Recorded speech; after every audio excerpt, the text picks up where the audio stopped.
32 वाट्या आमरस.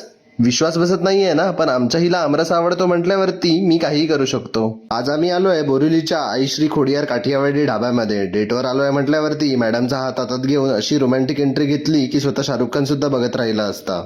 इथलं वातावरण आणि स्वच्छता बघून तर असं वाटलं की आम्ही जेवायला नाही तर थेट एखाद्या राजेशाही महलात राहायलाच आलोय. आमचं स्वागत तर बघा कसं झालं. 24 प्रकारचे सलाड आणि 9 प्रकारची लोणची आणि मग काय या अनलिमिटेड आमरसाच्या नुसत्या वाट्यांवरती वाट्या. हो, आणि या सगळ्या पदार्थांची रेलचेल. असा होता आमचा अस्सल काठियावाडी राजेशाही थाट. ह्यांची 9 प्रकारची लोणची म्हणजे नुसता धूर. ती फुगलेली गरमागरम पुरी आणि आमरसाची ती जोडी एका घासात डायरेक्ट स्वर्ग दिसायला लागला. वरून शेवभाजीचा तो झणझणीत ठसका आणि त्या काठियावाडी स्पेशल भाजी.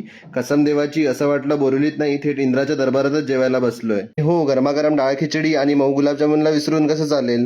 पण खरा बाहुबली तर शेवटी आला. राजकोटचा फेमस चापडी तावो. याचा शेवटचा घास म्हणजे नाथखुळा. विषय एंड. मग वाट कसली बघता? आई श्री खोडियारला नक्की व्हिजिट करा.